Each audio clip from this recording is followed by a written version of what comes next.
नमस्कार बच्चों, एक बार फिर एक नए टॉपिक के साथ और एक नई वीडियो के साथ हम फिर उपस्थित हुए हैं। लास्ट वीडियो में बच्चों हमारी जो चर्चा चल रही थी वो मानव के अधिवासों के बारे में चल रही थी और मानवीय अधिवासों के अंदर हमने आपको दो तरह के अधिवासों के बारे में बताया था, एक स्थायी अधिवासों के रूप में और दूसरा अस्थायी अधिवासों के रूप में बताया था। आज जो हम चर्चा करने वाले हैं वो मानव के अधिवासों के वर्गीकरण के बारे में करने वाले कि मानव के जो अधिवास होते हैं कितने प्रकार के होते हैं और मानवीय अधिवासों का जो वर्गीकरण किया गया उसके लिए कौन कौन सी चीज़ों को आधार माना जाता है। तो मानवीय कार्यों की स्थिति के आधार पर, मानवीय अधिवासों की स्थिति के आधार पर और मानव की जो बस्तियों का स्वरूप हमें देखने को मिलता है, इन सभी दशाओं को आधार मानकर मानवीय अधिवासों को मुख्य रूप से दो भागों में बांटा जा सकता है। पहला ग्रामीण बस्तियों के रूप में या ग्रामीण अधिवासों के रूप में और दूसरा शहरी बस्तियों के रूप में या नगरीय अधिवासों के रूप में। अब हमारे सामने सबसे बड़ी समस्या ये आती है कि हम किसे तो ग्रामीण कहें और किसे शहरी क्षेत्र कहें। तो ग्रामीण और शहरी क्षेत्र की परिभाषा के लिए हमें कुछ चीज़ों को समझना पड़ेगा। ऐसी कुछ चीज़ें हैं जिनके आधार पर हम ग्रामीण और शहरी क्षेत्र की पहचान आसानी से कर सकते हैं। तो देखिए, ग्रामीण क्षेत्र की पहचान करने के लिए आपको क्या क्या समझना आवश्यक है। एक ऐसा क्षेत्र जिसकी 3/4 जनसंख्या प्राथमिक क्रियाकलापों में संलग्न रहती है उसको ग्रामीण बस्ती कहते हैं या ग्रामीण अधिवास कहते हैं। यानी जहाँ के अधिकांश लोग कृषि और कृषि से संबंधित विभिन्न कार्यों में संलग्न पाए जाएंगे, उस क्षेत्र को ग्रामीण क्षेत्र के रूप में जाना जाएगा। दूसरी कंडीशन, जनसंख्या का घनत्व 400 व्यक्ति प्रति वर्ग किलोमीटर से कम मिलना चाहिए। तीसरी कंडीशन, मकानों के बीच की दूरी अधिक होनी चाहिए, गैप होना चाहिए मकानों के बीच। चौथी कंडीशन, मकान बिना किसी नियोजित तरीके के बनाए जाएंगे। और इसके साथ साथ में हम देखें, ग्रामीण क्षेत्र जो होने वाले हैं वो सेवाओं के केंद्र नहीं होने वाले, अपितु अपने समीपवर्ती शहरों की सेवा पर निर्भर होने वाले। इनमें किसी भी प्रकार का कोई नगरपालिका नहीं होती, कोई नगर निगम नहीं होता, कोई छावनी बोर्ड नहीं होता, पंचायत के रूप में स्थिति हमें देखने को मिल सकती है। ऐसी सभी दशाएं जिस क्षेत्र में आपको देखने को मिल जाएं, आपको समझना चाहिए कि वो ग्रामीण क्षेत्र है।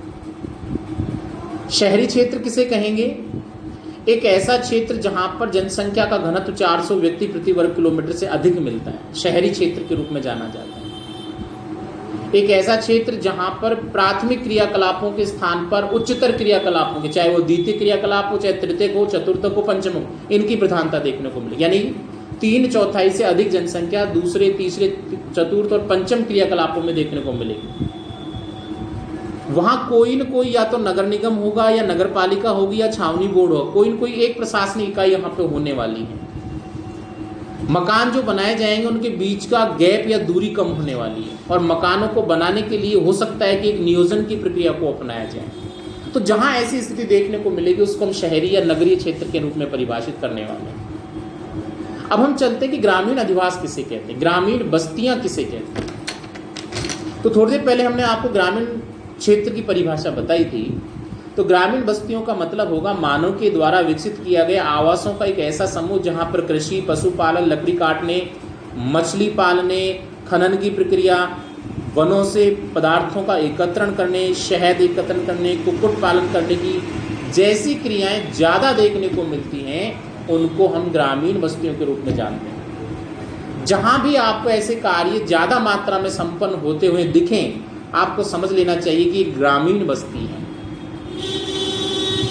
और यहाँ पर प्रकृति जात जो पदार्थ होते हैं उनके विदोहन पर ज़्यादा जोर दिया जाता है। प्रकृति प्रदत्त संसाधनों का ऐसी बस्तियों में ज़्यादा से ज़्यादा प्रयोग किया जाता है। तो ऐसी बस्तियों को बच्चों ग्रामीण अधिवासों के रूप में या ग्रामीण बस्तियों के रूप में परिभाषित किया जाता है। ग्रामीण अधिवास जो होते हैं वो आधुनिकता के प्रभाव से परे होते हैं, बाहरी संस्कृति का इनके कोई प्रभाव नहीं पड़ता। यहाँ पर जो परंपराएं, रीति रिवाज होते हैं वो पीढ़ी दर पीढ़ी संचालित होते रहते हैं। परंपरागत रूप से यहाँ पे संस्कारों की, नियमों की, परंपराओं की या प्रथाओं की क्रियान्विति होती हमें देखने को मिलती है। समाज जो होता है इनका संगठित समाज होता है, आपसी भाईचारा इनमें देखने को मिलता है। व्यक्तिगत मूल्यों के स्थान पर सामाजिक मूल्यों को प्रधानता दी जाती है। समाज का स्वरूप एकात्मक पाया जाता है। ये सारी जो विशेषताएं हैं ये किसी क्षेत्र में मिलने वाली ग्रामीण बस्तियों की विशेषताओं के रूप में शामिल की जाती है। अब हम नेक्स्ट टॉपिक की चर्चा करते हैं कि जो ग्रामीण बस्तियां पाई जाती हैं उनके प्रकार कितने होते हैं। देखो, थोड़ी देर पहले हमने बहुत सारे ऐसे कारक बताए जिनके आधार पर ग्रामीण बस्तियों का निर्धारण किया जाता है। मकानों के बीच की दूरी, प्रशासनिक इकाई, उसमें संपन्न होने वाली क्रियाओं की स्थिति, इन सभी दशाओं को आधार मानकर ग्रामीण अधिवासों को मुख्य रूप से 4 भागों में विभाजित किया जाता है। और विभाजन का जो आधार है, मकानों के बीच की दूरी, मकानों की संख्या, वहां मिलने वाले भौतिक लक्षण संबंधी दशाएं, ये सारे ऐसे कारक हैं जो विभाजन का आधार माने जाते हैं। तो ग्रामीण बस्तियां मुख्य रूप से 4 रूपों में हमें देखने को मिलती हैं।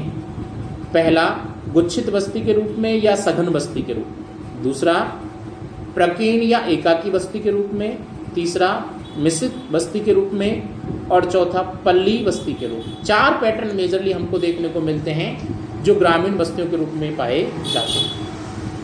सबसे पहले हम चलते हैं कि सघन बस्तियां किसे कहते हैं या गुच्छित बस्तियों के रूप में किसे जाना जाता है। देखो, नाम से स्पष्ट हो रहा है, गुच्छित यानी समूह के रूप में, गुच्छे के रूप में जहां पर मकान पाए जाते हैं, बहुत अधिक पास पास जहां मकान पाए जाते हैं, ऐसी बस्तियों को गुच्छित बस्तियों के नाम से या सघन बस्तियों के नाम से जाना जाता है। और इन्हीं बस्तियों के कुछ अलग अलग नाम भी, जिसको हम सकेंद्रित बस्तियां भी कह सकते हैं, आकेंद्रित बस्तियां भी कह सकते हैं, सामूहिक बस्तियां भी कह सकते हैं, पुंजित बस्तियां भी कह सकते हैं। ये सभी इनके उपनामों के रूप में शामिल किए जाते हैं। तो मानव के द्वारा निर्मित किया गया ग्रामीण अधिवासों का ऐसा स्वरूप जहां पर मकानों के बीच की दूरी बहुत ही कम पाई जाती हो और मकानों का स्वरूप एक समूह के रूप में दृष्टिगत होता हो, ऐसी बस्तियों को सघन या गुच्छित बस्तियों के रूप में जाना जाता है। अब ऐसी बस्तियां कहाँ बसने वाली है जहां पर मानवीय निवास के लिए अधिक अनुकूल दशाएं देखने को मिलेंगी?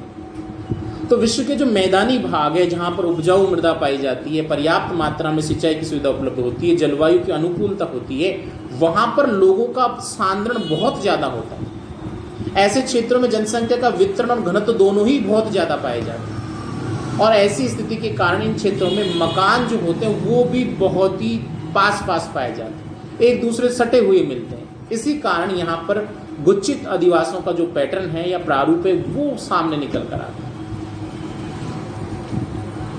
तो विश्व के जो उपजाऊ मैदानी भाग है, चाहे हम भारत में गंगा यमुना ब्रह्मपुत्र के मैदानी भाग की चर्चा करें, या बांग्लादेश में पद्मा के मैदान की चर्चा करें, या म्यांमार में इरावदी के मैदान की चर्चा करें, या चीन में शिक्यांग यांगटी शिक्यांग हांगो के मैदान की चर्चा करें, या इराक में दजला फरात के मैदान की चर्चा करें, इन सभी भागों में इस प्रकार की बस्तियों का स्वरूप हमें देखने को मिलता है।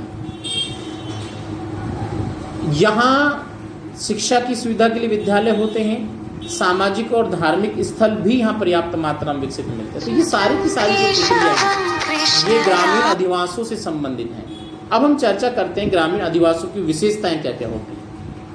तो सबसे पहले तो बच्चों देखिए, सबसे बड़ी जो बात है इसमें आवास यानी मकान जो होते हैं पास पास बने होते हैं। दूसरा होता है सभी मकान एक ही स्थान की ओर सकेंद्रित होते हैं, यानी बीच में कोई मुख्य धार्मिक स्थल हो सकता है, कोई पंचायत भवन हो सकता है, उसके चारों ओर ही मकानों का समूह विकसित होने वाला है। ऐसी बस्तियों में लोग सामाजिक रूप से एक दूसरे से अधिक जुड़े हुए होते हैं, उनकी जो भावनाएं होती हैं एक दूसरे जुड़ी हुई होती है, एकात्मकता का स्वरूप हमें देखने को मिलता है। मकानों की संख्या 40-50 से लेकर सैकड़ों तक हो सकती है।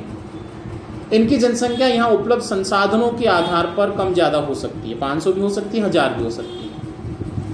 ऐसी जो बस्तियां बनने वाली हैं वो ऐसे क्षेत्रों में बसने वाली जहां पर प्राकृतिक आपदाओं का कोई ज़्यादा प्रभाव नहीं पड़ता हो, या प्राकृतिक आपदाओं की दृष्टि सुरक्षित क्षेत्र हो, वहां पर इस प्रकार की बस्तियां बनने वाली हैं। तो बच्चों, नदियों के जो उपजाऊ मैदानी भाग हैं जहां अत्यधिक मात्रा में सघन जनसंख्या की स्थिति हमें देखने को मिलती है, उन क्षेत्रों में सघन या गुच्छित अधिवासों का पैटर्न हमें देखने को मिलता है। तो बच्चों, आज हमने चर्चा की ग्रामीण बस्तियां किसे कहते हैं, शहरी बस्तियां किसे कहते हैं, ग्रामीण बस्तियों को कितने भागों में बांटा गया है, और साथ साथ में सघन या गुच्छित अधिवास किसे कहते हैं और उनकी कौन कौन सी विशेषताएं होती हैं। नेक्स्ट वीडियो में हम ग्रामीण अधिवासों के जो शेष प्रतिरूप बच गए उनकी चर्चा करने वाले हैं। आप सभी घर पे रहिए, सुरक्षित रहिए, और सबसे महत्वपूर्ण बात, आप लगातार निरंतर पढ़ते रहिए। धन्यवाद।